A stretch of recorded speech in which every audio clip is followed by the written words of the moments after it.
અનંત કરુણાના સાગર અરિહંત પરમાત્માના શાસનની અંદરમાં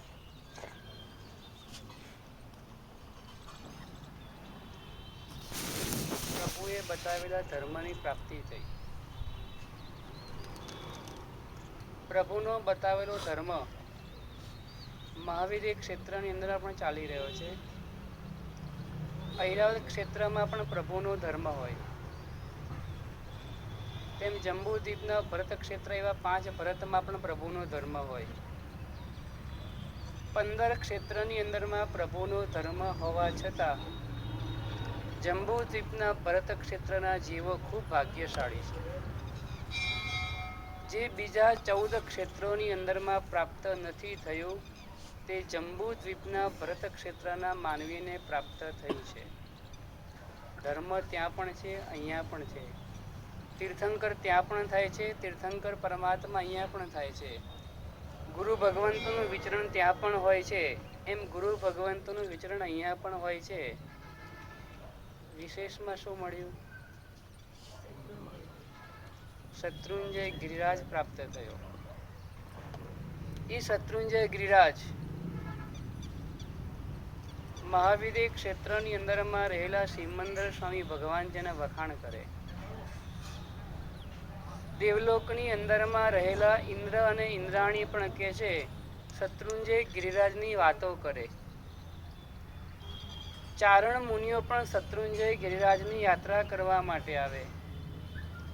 દેવતાઓ અને વિદ્યાધરો પણ ગિરિરાજની યાત્રાને માટે આવે. એ ગિરિરાજની 108 ટૂંકો, એ ટૂંક પૈકીની એક ટૂંક આપણને પ્રાપ્ત થઈ, તાલધ્વજગીરી. ખાલી વિચાર કરો ને નંદીશભાઈ, આપણું કેવું સૌભાગ્ય છે, આપણને આ પ્રાપ્ત થયું. ઘણી બધી ટૂંકો અત્યારના જીવંત નથી. શત્રુંજયની 108 ટૂંકો વર્તમાનમાં બધી જ ટૂંકો જીવંત નથી. જે પણ જીવંત છે એ જીવંત ટૂંકોની અંદરમાં શ્રી સંઘને પ્રાપ્ત થઈ હોય ને એવા એક જ ટૂંક છે. શત્રુંજય ગિરિરાજનો વહીવટ આનંદજી કલ્યાણજી પેઢી કરે. ગિરનારની જે ટૂંક છે ને એનો વહીવટ પણ આનંદજી કલ્યાણજી પેઢી કરે. આપણું એક સૌભાગ્ય છે, આપણને આ પ્રાપ્ત થયું. કયા પરમાત્મા મળ્યા? સુમતીનાથ પરમાત્મા. સુમતીનાથ પરમાત્માની કોઈ વિશેષતા ખરી? સુમતીનાથ પરમાત્મા ઘણી બધી જગ્યાએ હોય. આપણા સુમતીનાથ પરમાત્માની વિશેષ શું કહેવાય? નાનાવટી બોલો. સાચા દેવ સુમતીનાથ. સાચા દેવ સુમતીનાથ આપણને પ્રાપ્ત થયા. સુમતીનાથ પરમાત્મા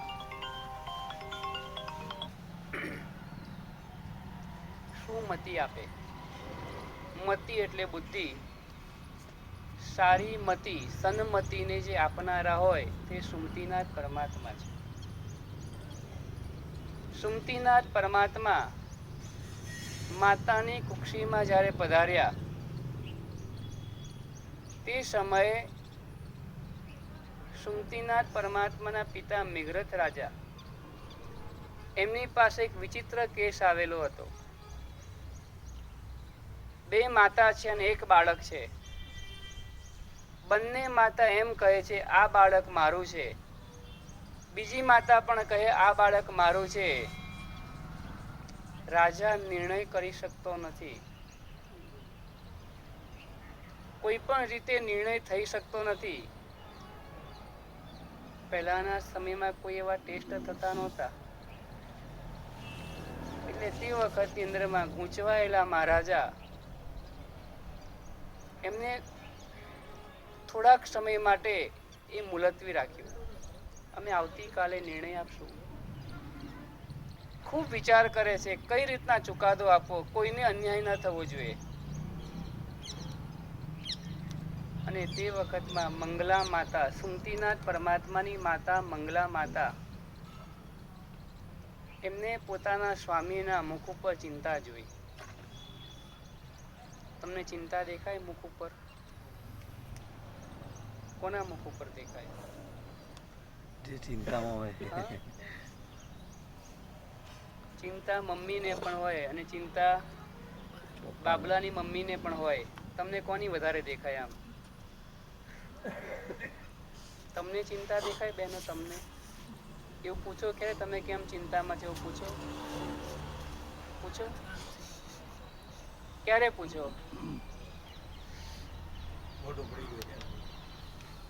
કોનું? એટલે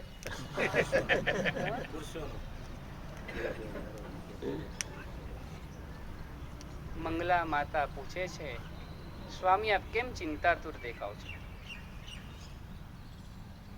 કાંઈ નથી એવું. છતાં પણ જયારે આગ્રહ કરે ત્યારે કહે છે કે આજે એવો વિચિત્ર કેસ આવેલો છે દરબારની અંદરમાં, એનો ચુકાદો આપવાનો છે. તેમાં શું થઈ ગયું? આવતીકાલે કેસનો ચુકાદો હું આપીશ. આપણે ઘણી વાર ગુજરાતીમાં એક કહેવત સાંભળી હોય, સ્ત્રીની બુદ્ધિ ક્યાં હોય?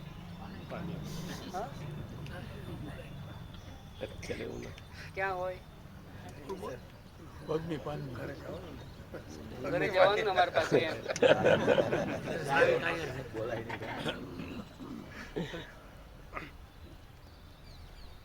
તમને ખબર નથી, પુરુષના મગજમાં જે બુદ્ધિ ન હોય એ બુદ્ધિ સ્ત્રીની પગની પાનીમાં હોય. ઘણી વાર તમારા મગજમાં પણ ચાલતા ના હોય ને એવી આંટી ગૂંટી એ લોકો ઉકેલી આપે. વસ્તુપાલ મંત્રી સર અનુપમાની સલાહ લેતા હતા. મંગલા માતાએ ચુકાદો કે હું આપીશ. રાજા કે તમે કેવી રીતના આપશો? એ હું આપીશ, આવતીકાલે જ આપીશ. અને બીજા દિવસે સવાર દરબાર ભરાવે છે. આજે તો દરબારની અંદર વિચિત્ર કેસ આવેલો ગઈકાલનો. બધાને ખબર છે આજે ચુકાદો આપવાનો હતો ને ઘણા બધા લોકો નવા આવી ગયા હતા સાંભળવાને માટે. અને મહારાણી ત્યાં પધાર્યા અને મહારાણી કહે છે, આ બાળકના 2 ટુકડા કરી દો, બંનેને એક એક ટુકડો આપી દો એટલે ચુકાદો મળી જશે. તે વખતની અંદરમાં એક માતા એવું કહે છે કે ના ના ના, આ દીકરો મારો નથી. ભલે એની પાસે રહ્યો, ભલે એની પાસે રહ્યો, કમસે કમ એની પાસે રહેશે ને તો સમીરભાઈ જીવતો રહેશે કમસે કમ. આ કોણ બોલે? સાચી માતા હોય ને એ બોલે. જયારે એ માતાએ કીધું ને ભલે એની પાસે રહ્યો ને, ત્યારે મંગલા માતા કહે છે દીકરો તો આ જ માતાનો છે, આ એની ખોટી માતા છે. આ કોના પ્રભાવથી થયું હતું? તો માતાની કુક્ષીમાં આવેલા સુમતીનાથ પરમાત્મા જે પધાર્યા હતા ને એના પ્રભાવથી માતાને આવા પ્રકારની બુદ્ધિ આવી હતી. એટલા માટે પરમાત્માનું નામ પડ્યું સુમતીનાથ પરમાત્મા. સુમતીનાથ પરમાત્મા. એ પરમાત્મા આપણને મળ્યા. એ પરમાત્માની ભક્તિ આપણે કરીએ. એ પરમાત્માની પાસે ઘણી બધી વસ્તુઓની એજન્સી હોય. તમને ખ્યાલ હોય તો ઘણી એજન્સી હોય. તમારે શેની એજન્સી છે? મરચાની. ઘણા બધાને ઘણી બધી હોય ને, તો આ પરમાત્માની પાસે એક એજન્સી રહેલી છે કે જેને સદબુદ્ધિ જોઈતી હોય મારી પાસે આવો. સદબુદ્ધિને આપનારા પરમાત્મા 24 પરમાત્મા આપે, પણ સુમતીનાથ પરમાત્મા વિશેષ કરીને કહે છે સહજતાથી સુમતીને આપનારા હોય ને તે સુમતીનાથ પરમાત્મા. એ સુમતીનાથ પરમાત્મા આપણને પ્રાપ્ત થયા પછી આપણી બુદ્ધિ કઈ બાજુ ચાલી રહી છે? આપણો મહત્વનો પ્રશ્ન પારસભાઈ આ છે. આપણી બુદ્ધિ કઈ દિશામાં ચાલી રહી છે? પોતાનું હિત કરવામાં, પોતાના કુટુંબનું હિત કરવામાં, પોતાના સમાજનું સારું કરવામાં, પોતાના ગામનું સારું કરવામાં, બીજાનું અહિત કરવામાં, બીજાને પાડવામાં, બીજાને પછાડવાની અંદરમાં, શેની અંદરમાં આપણી બુદ્ધિ વપરાઈ રહી છે? બુદ્ધિ મળવી એ અલગ વસ્તુ છે અને બુદ્ધિને સારી જગ્યાએ ગોઠવવીને તે અલગ વસ્તુ છે.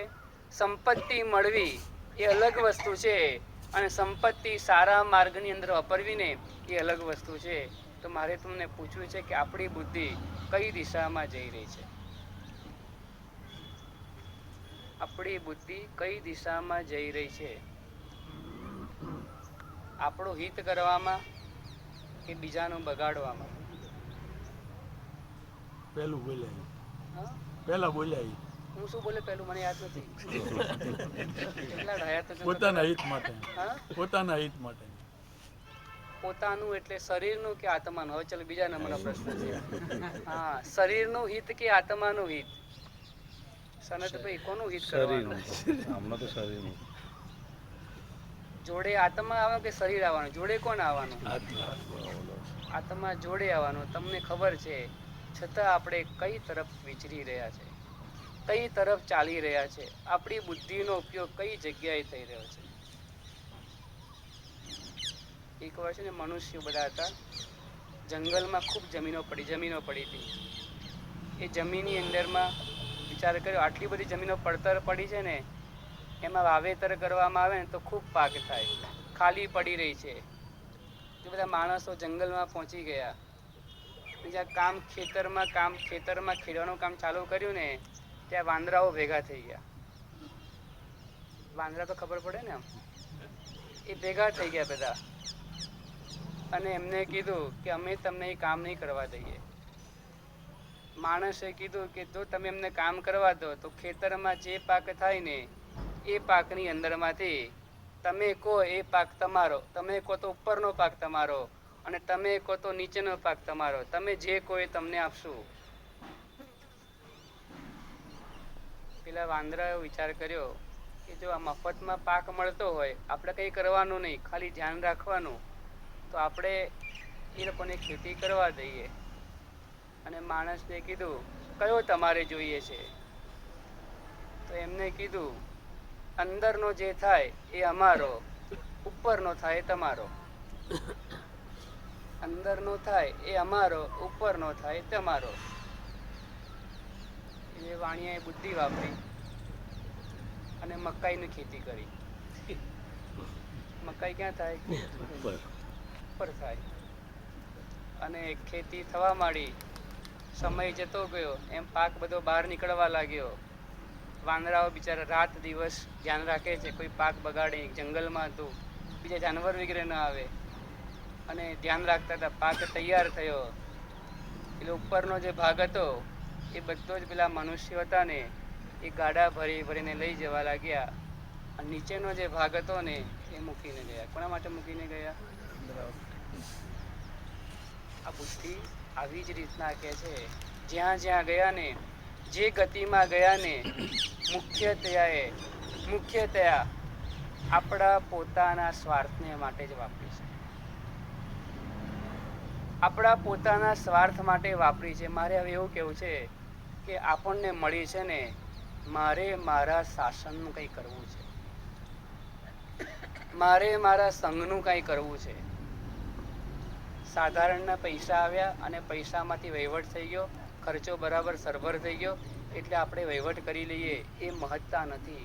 મહત્તા તો એ છે આપણને જે શક્તિ મળી છે ને, એ શક્તિ શાસનને કઈ રીતના ઉપયોગી બને, એનાથી શાસનનો ઉદ્યોગ કઈ રીતના થાય, શાસન જગતમાં જયવંતુ કઈ રીતના બને.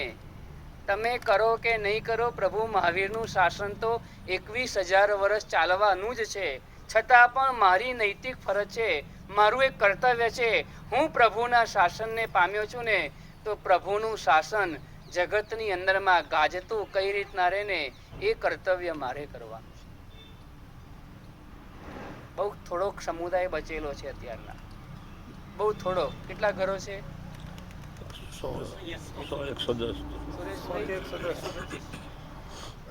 125. ઘણા ઘરો તો એવા હશે 2 વ્યક્તિ રહેતા હોય, જાજા એવા રહેતા હોય.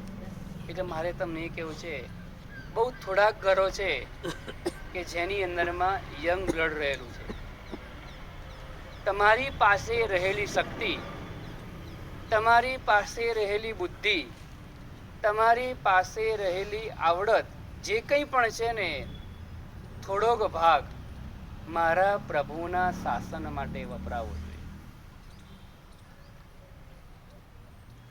આપણે જોઈએ, આપણા દિવસો વિચારીએ, આપણા મહિનાઓ વિચારીએ, એની અંદરમાંથી આપણે કેટલું કાર્ય શાસન માટે કરીએ. શું જરૂરિયાત છે? તમે ઘરમાં જાઓ, તમને ખબર તો પડે ને ઘરમાં શું જરૂરિયાત છે, ક્યારે શું કરવાનું. કોઈ કહે નહીં તમને, છતાં પણ તમને ખબર પડે કે ના ખબર પડે? સુરેશભાઈ, ખબર પડે ને? બગાડ થતો હોય તો સવારની નોકાશી થઈ ગયા પછી દૂધની તપેલી ગેસ ઉપર પડી હોય, એમાં કેટલું દૂધ વધ્યું હોય? કેટલું વધ્યું હોય? આશરે બેનો કેટલું દૂધ વધ્યું હોય? હા, વાપર્યા પછી થોડું ઘણું વધ્યું હોય. અને બિલાડી અંદર આવે, શું કરો? બિલાડી અંદર આવે તો શું કરો તમે? ઘરમાં તમે એકલા છો, તમારી બહુ ચલાતું નથી, અને બિલાડી અંદર જઈ રહી છે, એવું તમે જો, તમે કરો શું?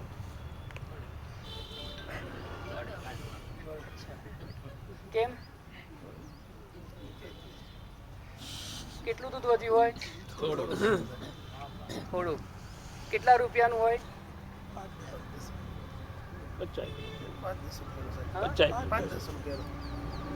થોડુંક દૂધ બચાવવા માટે ન ચલાતું હોય છતાં આપણે રસોડામાં જઈ શકતા હોય, બિલાડીને કાઢી શકતા હોય, તો મારે તમને એ કહેવું છે, આજે શાસન ઉપર બિલાડી નહીં, બિલાડાઓ ત્રાટકી રહ્યા છે. આજે શાસનની ઉપરમાં ચારે બાજુ જ્યાં જુઓ ને, જે જગ્યાએ જુઓ ને, તે જગ્યાઓની અંદરમાં છે ને બિલાડીની પણ બિલાડાઓ કે છે શાસનની સંપત્તિને સગે વગે કરવા માટે તૈયાર બેઠા છે. આપણને ખબર પડે છે કે બિલાડી અંદર આવીને તો મારે કાઢવી જોઈએ, ન નીકળતી હોય તો પણ કાઢવાનો પ્રયત્ન કરીએ છીએ ને, તો મારા પ્રભુના શાસનની સંપત્તિને મારે કઈ રીતના બચાવવાની? મારા પ્રભુના શાસનના સતને, ઐશ્વર્યને કઈ રીતના મારે બચાવવાનું? મારા પ્રભુના શાસનને આપણા શાસન સમ્રાટ વિજય નેમિ સુરેશ્વરજી મહારાજા ચાણસ્માની અંદરમાં બિરાજમાન હતા. તબિયત ખૂબ એમની નાદુરસ્ત તબિયત હતી. કેટલાય દિવસથી ટાઇફોઇડ થયેલો હતો. એ ટાઇફોઇડ થવાના કારણે મહારાજજીને અડધા બળેલા પાણી ઉપર રહેતા હતા. એટલે પાણી ઉકાળવાનું અડધું બકીરે એ પાણી ઉપર કે છે એ રહ્યા હતા. એમનો ઈલાજ આવી રીતના ચાલતો હતો. નબળાઈ ખૂબ આવી ગઈ હતી. સંથારામાં સંથારો કરીને પોઢેલા હતા. બેઠા પણ 3 જણ બેઠા કરે તો માંડ બેઠા થાય ને, એવી નાદુરસ્ત તબિયત એમની હતી. ઉદયસુરી મહારાજ એમની પાટ પાસે આસન હોય, એમનું પાટની બાજુમાં જ આસન હોય, ત્યાં નીચે બેઠેલા હોય. અને એ ઉદયસુરી દાદા ની પાસે કેટલાક પેઢીના ટ્રસ્ટીઓ મળવા માટે આવ્યા.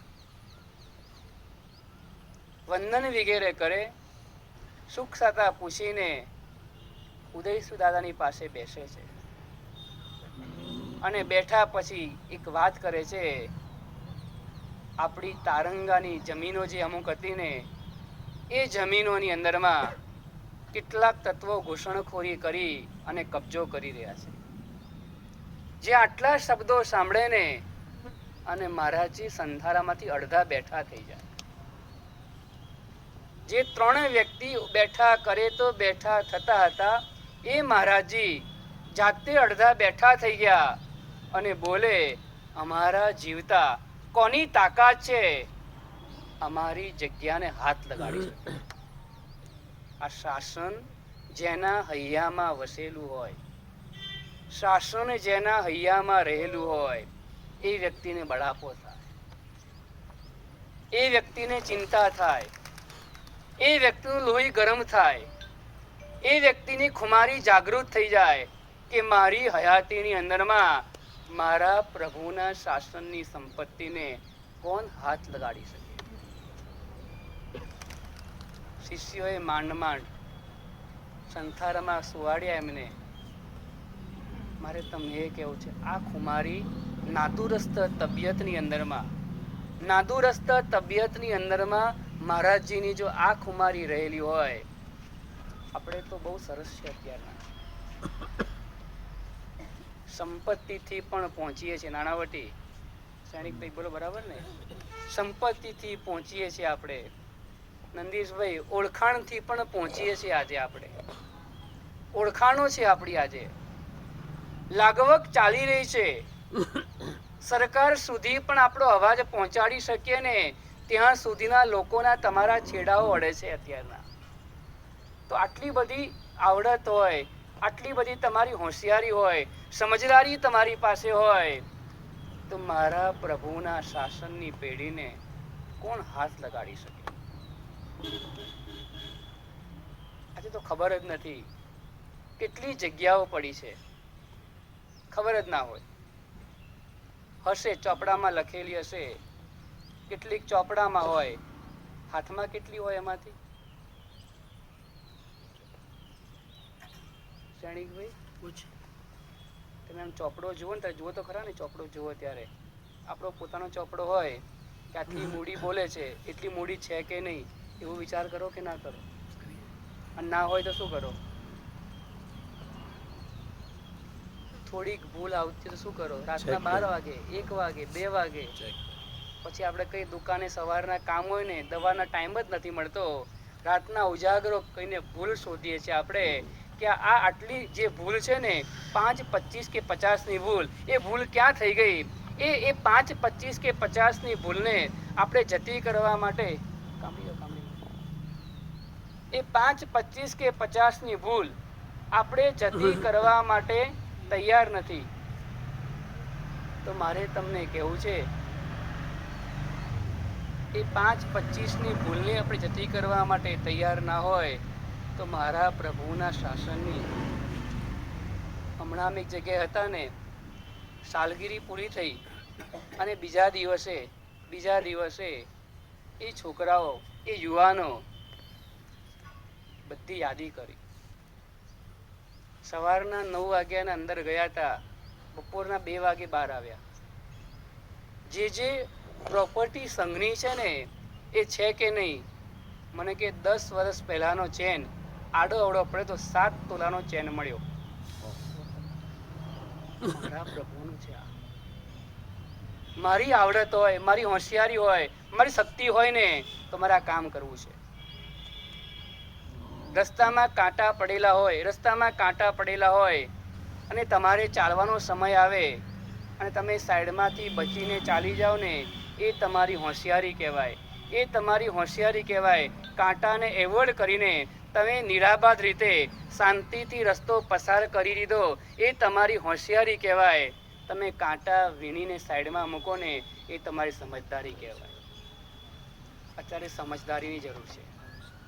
શાસન માટે સમજદારીની જરૂર છે કે આપણા વડવાઓ કેટલી જમીનો મૂકીને ગયા છે. ઘણીવાર એવું હોય કે પાછળ કોઈ વારસદાર ના હોય, એટલે એને એવું હોય કે મારી સંપત્તિ પાપના માર્ગે જાય એના કરતા હું સંઘને સોંપી દઉં ને, તો મારી સંપત્તિ યોગ્ય જગ્યાએ વપરાશે.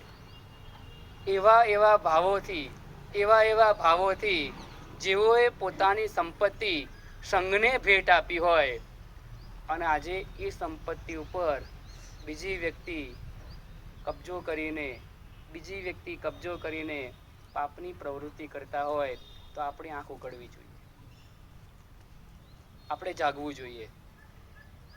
આપણે સમજદારીનો ઉપયોગ કરવો જોઈએ. કઈ રીતના થઈ શકે, શું થઈ શકે, એના માટે 50 રૂપિયાનું દૂધ આપણે જતું કરવા માટે તૈયાર નથી. નોકાશી થઈ ગયા પછી પીવાઈ જ ગયું છે, બધાને નાસ્તો થઈ જ ગયો છે, હવે તો બપોર માટે વાપરવાનું છે, છતાં પણ આપણે એટલું દૂધ પણ બિલાડીના ભાગમાં જવા દેવા તૈયાર નથી. બરાબર ને? સાચું છે ખોટું છે? સાચું છે. એટલું દૂધ જવા દેવા તૈયાર ના હોય તો આપણી આટલી બધી સંપત્તિ હોય, શું કરીએ મારા સાહેબ? ઘણા વર્ષોથી કબજો કરીને બેઠા છે. હમણાં અમે એક જગ્યાએ ઝાંઝમેર ગયા હતા. ઝાંઝમેર એક ભાઈએ 7મી પેઢીની જમીન 130 વીઘા છૂટી કરાવી. પોતાની હોય એટલે બધું લાગે. કેટલાય લોકો કહેતા અમારી જમીન છે, અમારો કબજો છે, અમારી આ છે. જેને જે બોલવું એ બોલે. અને ભાઈએ બધી ફેન્સિંગ કરી નાખી. અમે જોઈને આ જગ્યા, અમે જગ્યાએ જોઈને આવ્યા. મારે તમને એ કહેવું છે ને, મથવું પડશે, એની પાછળ પડવું પડશે, એની પાછળ લાગવું પડશે. 5-25 પૂજન ભણાવી લીધા ને એ માત્ર કર્તવ્ય નથી. સાંભળજો બરાબર. રોજ માત્ર સેવા પૂજા કરી લેવી, ચોપડાની અંદરમાં હિસાબ લખી દેવો ને એ માત્ર કર્તવ્ય નથી રહેતું. શક્તિ સંપન્ન શ્રાવકે આવા કાર્યો પણ હવે કરવાની જરૂરિયાત છે. જેની શક્તિ હોય, જેની પહોંચ હોય, જેની આવડત હોય. ઘણા લોકો એમ કહેતા હોય મારે તો ફલાણાની હર્ષ સંઘવીની ઓળખાણ છે, પેલો કે મારે અમિત શાહની ઓળખાણ છે, પેલો કે મારે વાઘાણીની ઓળખાણ છે.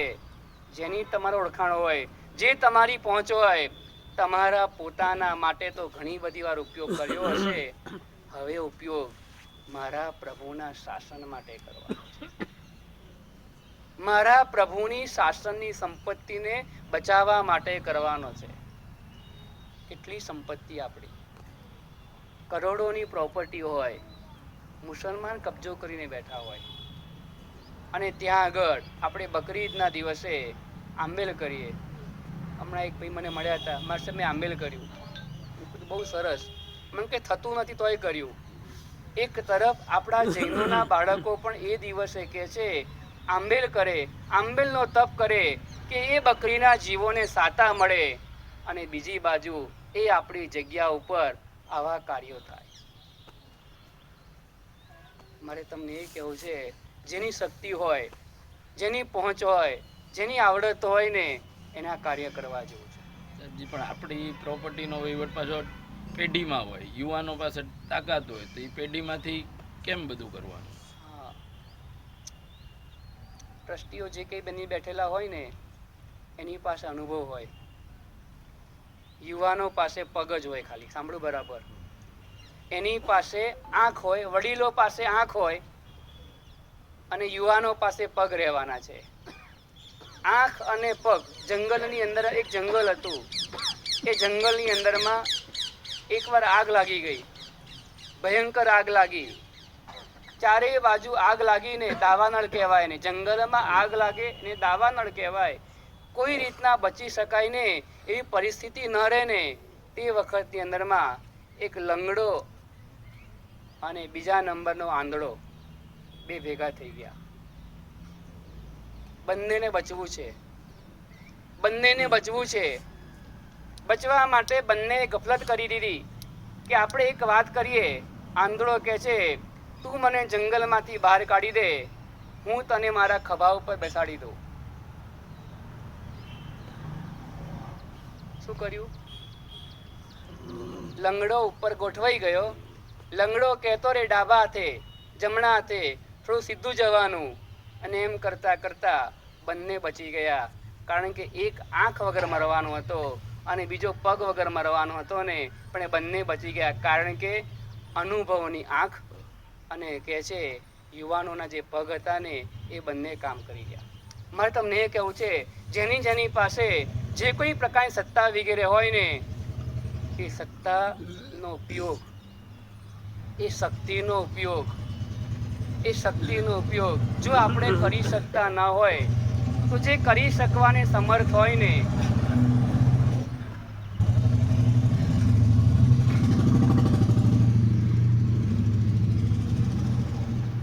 થોડો ઘણો એને પણ પાવર આપવો જોઈએ. કારણ કે યુવાનોને કાર્ય કરવું છે. આજે એવો છે જેની શાસનની બલિહારી છે, શાસન જયવંતું છે કે યુવાનોને કાર્ય કરવા માટેની ભૂખ છે. અમારે પ્રભુના શાસન માટે કંઈક કરવું છે ને એવું એ લોકોના મનની અંદરમાં છે. પણ આગળની ખુરશીવાળા જ્યાં સુધી હલશે નહીં ને ત્યાં સુધી સુરેશભાઈ નહીં કરી શકે. એ નહીં કરી શકે. એટલા માટે આ બહુ જરૂરી છે, બહુ જરૂરી છે કરવાનું. નહીં છોડે તો શું કરશું, કેવી રીતના કરવું ને? એ તો ઘરમાં એવું જ હોય છે, ઘરમાં એવું જ હોય. પછી બાપ ને દીકરો શું કરે? પછી બાપા છોડવા માટે તૈયાર ના હોય અને દીકરાને કરવું હોય તો દીકરો પછી શું કરે? કરે હા, કરે કરે જ છે. કેવી રીતના કરે છે? ઉપરવટ ગમે તે રીતે કરે છે. કરે ઉપરવટ. અમુક એફડીઓમાં બાપા સહી ના કરે, બની શકે એવું. અમુક પ્રોપર્ટી બાપા સહી ના કરે, બની શકે એવું. પણ દીકરો બીજી રીતે કામ કરે, કરે તો છે જ. મારે તમને એ કેવું છે, આ મારું શાસન છે એવું લાવો કમસે કમ. આ મારા પ્રભુનું શાસન છે ને એવું લાવો. મારા પ્રભુના શાસનનું અહિત થઈ રહ્યું છે. મેં મારું હિત તો ઘણી બધી વાર જોયું. જ્યાં ગયો ને ખુરશી બે હતી ને પહેલા હું ગોઠવાઈ ગયો. મને ખબર છે પાછળ બીજા ઘણા બધા ઉમેદવાર આવવાના છે, પણ પહેલા હું ગોઠવાઈ ગયો. કેમ? જો હું પહેલા દર્શન કરવા જઈશ ને તો મને ખુરશી નહીં મળે. બરાબર ને બેનો? સાચી વાત ને? પેલા ગોઠવાઈ જ જાય. ખબર છે પછી ખુરશી નથી મળવાની, તો આપણે નીચે બેસતા ફાવતું નથી, તો દર્શન પછી કરી આવશું. ક્યાં આપણે ઉતાવળ છે? તો મારે તમને કેવું છે, આવું સ્વાર્થ, આવું પોતાનું હિત જે કંઈ ગણતા હોય ને, આવું તો અનંતા ભવોમાં કરતા આવ્યા છે. આવું અનંતા ભવોમાં કરતા આવ્યા છે ને. હવે એવું કરવું છે, સ્વની સાથે પરનું પણ હિત કરવું છે. પોતાના હિતની સાથે બીજાનું પણ હિત કરવું છે. બીજાના હિતમાં આપણું હિત સમાયેલું છે. આપણા હિતમાં બીજાનું હિત સમાયેલું નથી, યાદ રાખવાનું. પણ બીજાના હિતમાં ચોક્કસ આપણું હિત સમાયેલું છે. પરમાત્માએ સાધના કરી. નંદન ઋષિના ભવમાં પ્રભુ મહાવીરનો આત્મા 25મો ભવ દીક્ષા લીધી અને દીક્ષા લઈને એમને એક તપ શરૂ કર્યો. કયો તપ શરૂ કર્યો? માસક ક્ષમણ કર્યા. કેટલા કર્યા? 1, 2, 5, 10 નહીં કેટલા કર્યા? તો 11,80,645. એકાશનાની વાત નથી આ. હમણાં એક ભાઈ મને મળ્યા ને, મને કે મારા શ્રાવિકાએ શત્રુંજય તપ ચાલુ કર્યો. હમણાં કરાવ્યો ને પેલો. કેટલા એકાશના કરવાના એમાં? કેટલા એકાશના આવશે? 108. કેટલા દિવસમાં કરવાના? 6 વર્ષમાં. 6 વર્ષમાં કરવાના. તોય આપણે ગૌરવ લઈએ છીએ, તો આપણને આનંદ થાય છે કે મારી કઈ વાંધો નહીં, હું ના નહીં પડતો, કરો ગૌરવ કરો.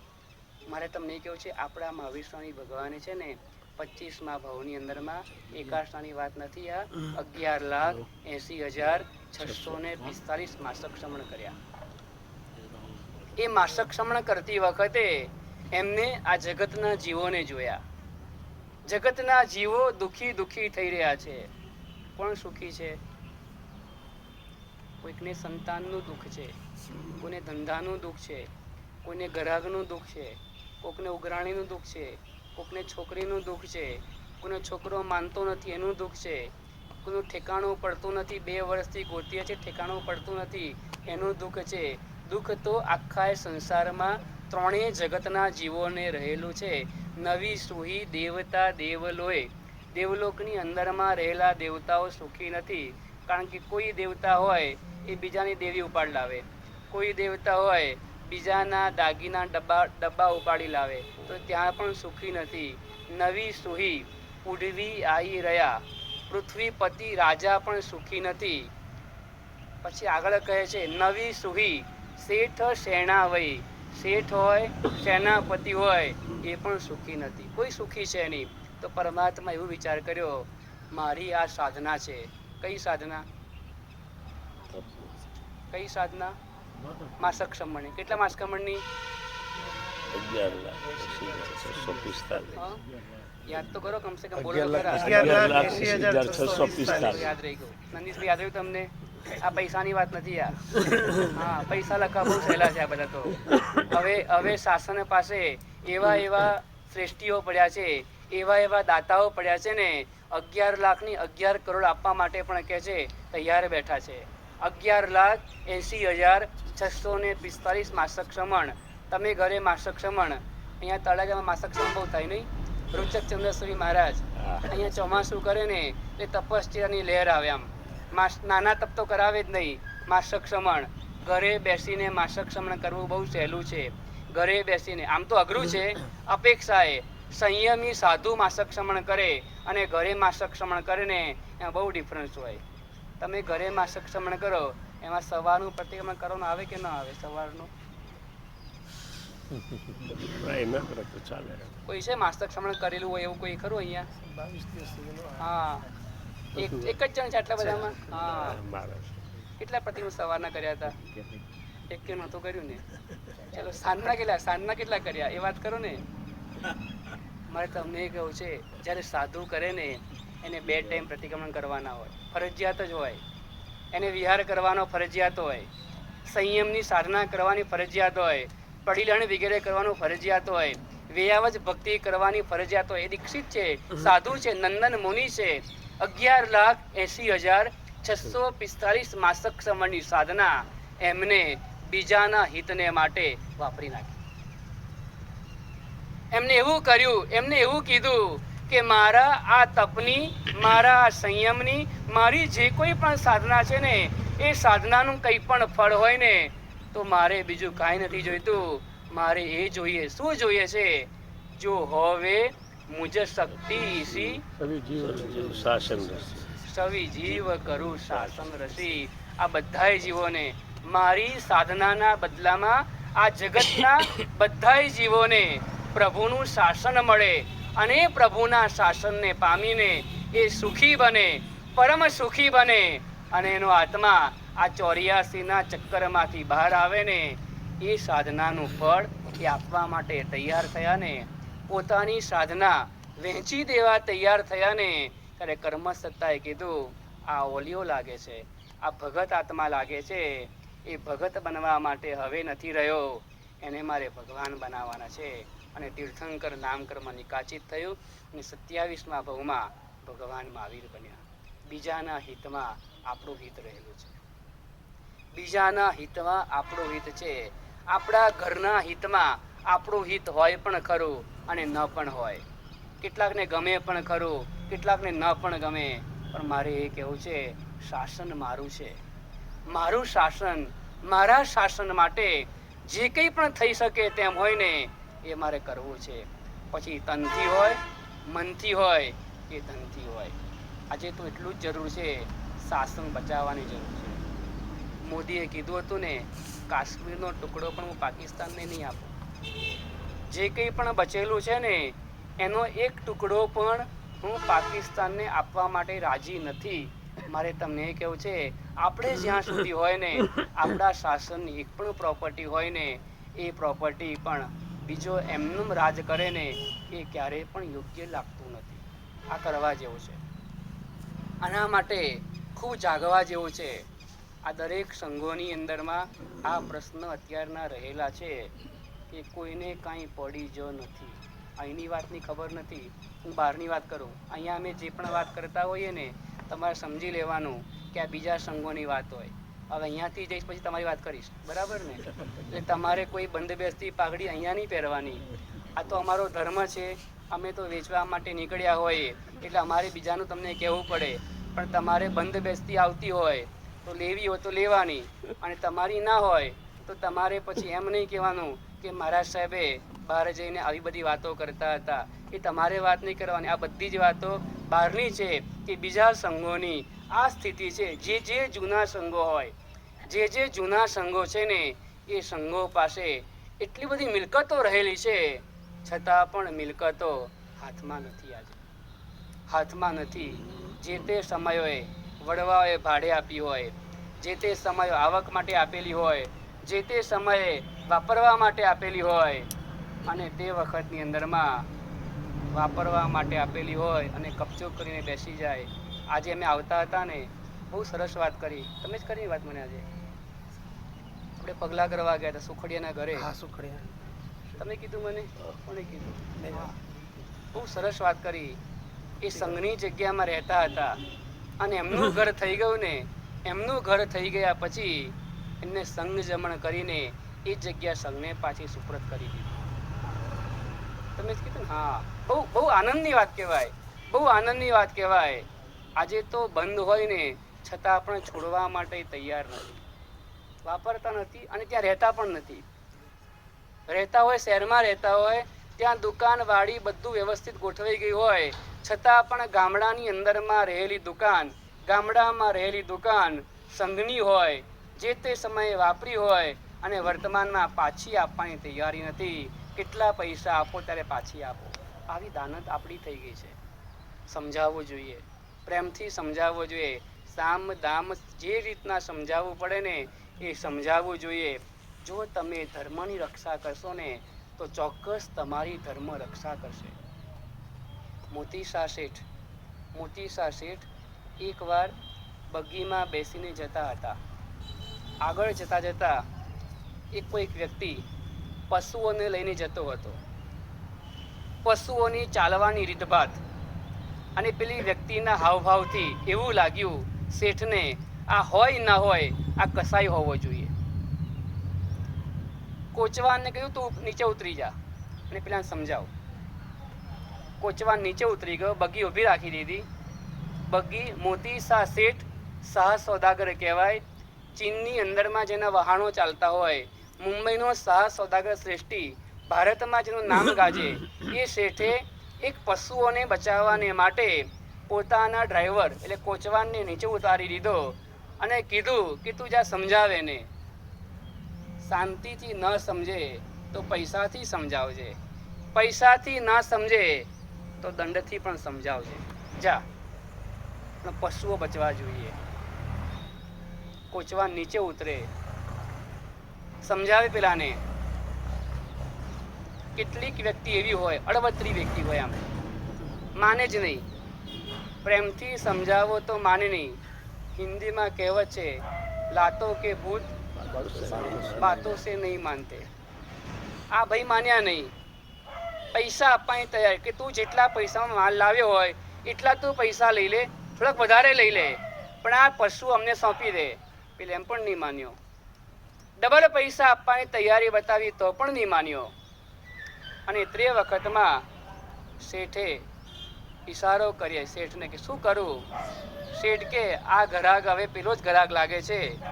અને તે વખતની અંદરમાં થોડી હાથાબાજી કરી. એ હાથાબાજી કરવાની અંદરમાં પેલા કસાઈના મર્મ સ્થાને હાથ લાગી ગયો અને કસાઈ મરી ગયો. આ પ્રભુનું શાસન છે, બરાબર યાદ રાખવાનું. તમારો આશય કયો છે ને એ જોવામાં આવે છે. અહીંયા તમારો દેખાવ નહીં જોવાય, યાદ રાખવાનું. દુનિયા તમારો દેખાવ જોશે, તમારી દાનત નહીં જુએ. દુનિયા તમારો દેખાવ જોશે પણ તમારી દાનત નહીં જોઈએ.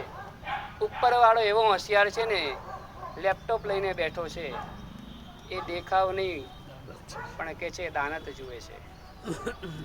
અહીંયા આગળ પેલો કસાઈ મરી ગયો. કસાઈના પરિવારે કેસ કર્યો. કેસ કોના ઉપર થાય હવે? કેસ કોના ઉપર થાય? શેઠ ઉપર થાય. ડ્રાઈવરે તમારો જ કહેવાય. એ ભૂલ કરે તમારી ભૂલ કહેવાય.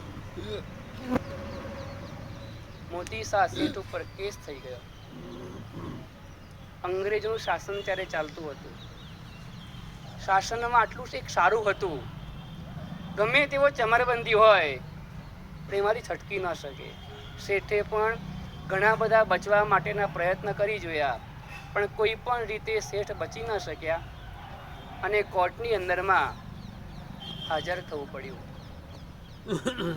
શેઠ કે કંઈ વાંધો નહીં, આપણી ભાવના સારી હતી, સારું કામ કરવા માટે તૈયાર થયા છે ને, કંઈ વાંધો નહીં. એક્સેપ્ટ કર્યું. મેં જ મારા ડ્રાઈવરને મોકલ્યો હતો અને મારા ડ્રાઈવરનો આશય નહોતો, પણ એનું મૃત્યુ થયું છે એ ચોક્કસ હકીકત છે અને કોર્ટ મને જે સજા કહેશે ને એ હું ભોગવવા માટે સનદભાઈ તૈયાર છું.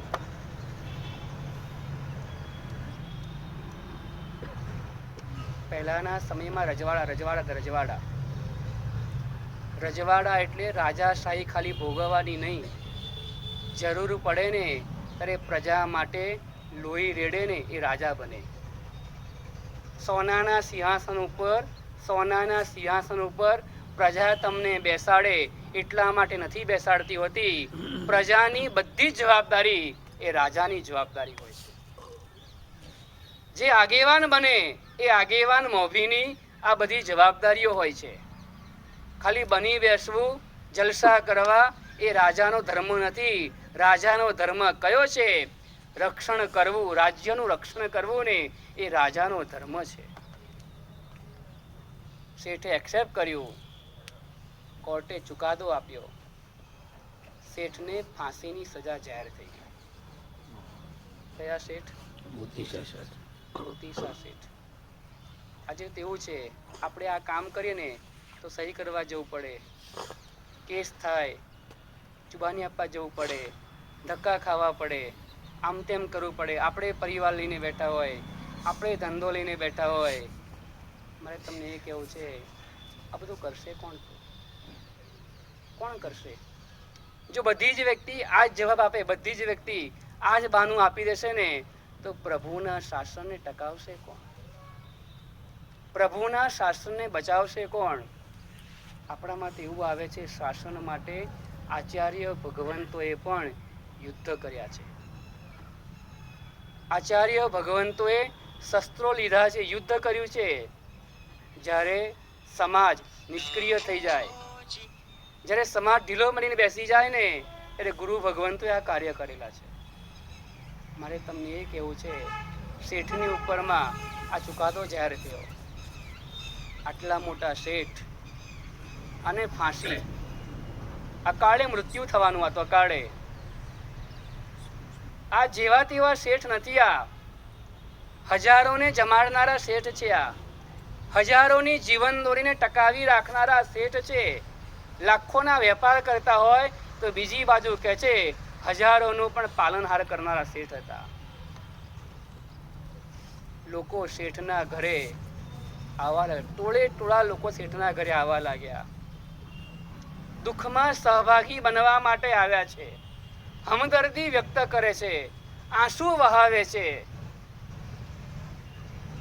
પણ દિવસ તો જે નક્કી થાય એમાં કોઈ ફેરફાર ક્યાં થવાનો? કોઈ પણ રીતે શેઠ છૂટી શક્યા નહીં. જેલની અંદર બંધ થઈ ગયા. ફાંસીનો દિવસ નક્કી થઈ ગયો હતો. એ દિવસ આવી ગયો અને શેઠને પૂછવામાં આવે છે, તમારી અંતિમ ઈચ્છા કઈ છે? આપણી અંતિમ ઈચ્છા કઈ? આ બધું ગોઠવાઈ ગયું ને ચુનીભાઈ? આચીનું કાકા બોલો. બધું ગોઠવાઈ ગયું ને? હવે તો બધું બરાબર ગોઠવાઈ ગયું ને? આપણને કોઈ પૂછે તમારી અંતિમ ઈચ્છા કઈ, હું એટલા માટે પ્લાનિંગ કરવાનું કહું છું કે તે સમયે મગજ ઠેકાણે હોય ના હોય, આપણે વિચાર કરી શકીએ કે ના કરી શકીએ. અત્યારથી ગોખી રાખી હોય તો બોલતા વાંધો ના આવે. સુરેશ બરાબર ને? કોઈ પૂછે અંતિમ ઈચ્છા કઈ તમારી, એ નક્કી જ છે. 12માં તેવું જ હોય, કોઈ અમર પટ્ટો લઈને આવતું. તળાજામાં એવું છે? તળાજામાં અમર પટ્ટો લઈને કોઈ આવ્યું છે? નથી આવ્યું ને? એટલે જવાનું નક્કી છે. અંતિમ દિવસ આવશે તો અંતિમ ઈચ્છા પણ આવશે. અંતિમ ઈચ્છા કઈ આપણી? મોક્ષમાં જવાય. મોક્ષમાં જવાય. મોક્ષમાં એટલે ત્યાં શું છે?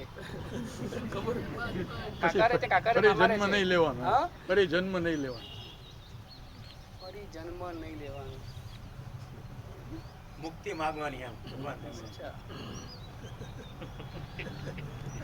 ઘરે છે ને, ઘરે ઈચ્છા કર્યા વગર પાણીનો ગ્લાસ ના મળે. બરાબર ને? બોલવું પડે, કહેવું પડે. એમ મુક્તિ જોઈતી હોય તો ચાલવું તો પડે ને. આ ખુરશીમાં બેઠા બેઠા પલકમાં પોડ્યા મુક્તિ, મોક્ષ જોઈએ છે. કેવી વાતો! અંતિમ ઈચ્છા. હવે તો ઈ જોઈએ ને સાહેબ. હા, હવે તો ઈ જોઈએ ને એમ. આપણી કઈ છે વાત કરો ને કાકાની નહીં, આપણી પોતાની કરો. પોતાની મારી પોતાની ઈચ્છા કઈ છે? મોતીસા શેઠને પૂછવામાં આવશે, એની ઈચ્છા કહેશે. મારે તમને પૂછ્યું તમારી ઈચ્છા કઈ છે? પ્લાનિંગ તો કરો અત્યારથી. પ્લાનિંગ કરો. પ્લાનિંગ અત્યારથી. કઈ અંતિમ ઈચ્છા કઈ? ચલો, અમની મોક્ષની છે, અમની મુક્તિની છે. બોલો મુંબઈ વાળા, બોલો અંતિમ ઈચ્છા કઈ? અંતિમ ઈચ્છા કે જવું જ નથી અહીંથી? જવું તો નથી, બરાબર છે, પણ જવું તો પડશે. એટલે પ્લાનિંગ તો કરવો પડશે ને. લાકડી લઈને ગમે તેમ જવું તો પડશે જ. કઈ ઈચ્છા? બોલો. 51 ઉપવાસ. અંતિમ ઈચ્છા કઈ? હજુ વિચારી નથી. જો સાંભળો, ગઈકાલે શું બન્યું? ગઈકાલે ઘટના ઘટી. વિચાર તો કરો. કેટલા બધા જીવો બિચારે વિચાર્યું પણ નહીં હોય. આપણો પણ એક દિવસ આવી શકશે. મારે તમને એ કહેવું છે, કંઈક નક્કી કરો, કંઈક નક્કી કરો. આ મળી છે, આટલી બુદ્ધિ મળી છે, સમજણ મળી છે, તો મારી પણ એક ઈચ્છા હોવી જોઈએ. એ જ હોય, આજે પણ એ જ ઈચ્છા હોય અને કાલે પણ એ જ ઈચ્છા હોય અને 15 વર્ષ પછી પૂછવામાં આવે ને તો મારી અંતિમ ઈચ્છામાં કોઈ ફેરફાર ન થવો જોઈએ. કેટલા બધા જીવો ગઈકાલે મરી ગયા, ઓળખા એવા પણ નથી રહ્યા, બળીને ભડથું થઈ ગયા. કેટલાક તો જમવા માટે બેઠા હશે, કલ્પના પણ નહીં હોય આ જમવાની જે થાળી લીધી છે ને, હું પૂરી જમી શકીશ કે નહીં જમું, એવું કલ્પના પણ નહીં કરી હોય. અરેહાટી થઈ જાય સાંભળતા સાંભળતા. કેટલા બધા પરિવારોનું ભવિષ્ય હતું એ. આખા દેશની અંદરમાં રહેલા એ ડોક્ટરો બનવાના હતા, કે વિવિધ ક્ષેત્રોની અંદરમાં જઈને સારવાર વગેરે કરવાના હતા. એવા ડોક્ટર બની ગયા પછીની વાત છે આ. એના પરિવારની હાલત શું હશે આજે? ગમે ત્યારે ચિઠ્ઠી ફાટી શકે છે. તમારે એટલા કે નોટિસ આપવા આવે, નોટિસ આપવા માટે આવે છે અહીંયા? એવું નથી હોતું. તમારા ભાવનગરમાં એવું હોય, નોટિસ આપવા માટે આવે એવું? ક્યાંય નથી એવી સગવડતા. 60 પછી આવે છે. હા, 60 પછી નોટિસ આવવાની. 60 વર્ષ પછી. 60 પહોંચીએ તો ને. અત્યારે વાત જ મોટી છે. અત્યારે 60 ના ઠેકાણા નથી કે 60 પહોંચાય કે ના પહોંચાય. આ કલયુગ એવો છે, 80 વર્ષનો ઘરડો નડતો હોય ને તો ખાટલામાં રહી જાય, અને 40 વર્ષનો જુવાન જો દીકરો ચાલ્યો જાય ને, આ કલયુગની પરિસ્થિતિ છે. આ આપણે નજર સામે કોરોનામાં જોયું છે આવું, કે દીકરો જતો રહ્યો અને ઘરડો બાપ નડતો હતો ને તો એ ઘરમાં રહી ગયો ને બચી ગયો. ઘણા તો એવા હતા ને, હોસ્પિટલમાં એડમિટ કર્યા, ઉંમર લાયકને પણ એડમિટ કર્યા, જુવાનને પણ કર્યા, ઘરડો પાછો આવ્યો. બોલો, હોસ્પિટલમાં જઈને પાછો આવ્યો. બોલો, એ બચી ગયો અને પેલો જુવાન હતો ને એ ચાલ્યો ગયો. મારે તમને એ કહેવું છે ને, આ કલયુગ છે, ભરોસો કરવા જેવો નથી. અંતિમ ઈચ્છા કઈ? મોતી શાહ શેઠને પૂછવામાં આવે છે કે તમારી અંતિમ ઈચ્છા કહો. મોતી શાહ શેઠ ખબર છે હવે છેલ્લો દિવસ છે. મનુષ્યનો ભાવ ફરીવાર ક્યારે મળશે હવે ખબર નથી. આ પ્રભુનું શાસન ક્યારે મળવાનું છે એ ખબર નથી. પરમાત્મા ક્યારે મળશે એની પણ કોઈ ગેરંટી નથી અત્યારના. એટલે તે સમયે મોતી શાહ શેઠે પોતાની એક ઈચ્છા વ્યક્ત કરી. એ કઈ ઈચ્છા હતી? કેવા પ્રકારે? અગ્રે અધિકાર વર્તમાન.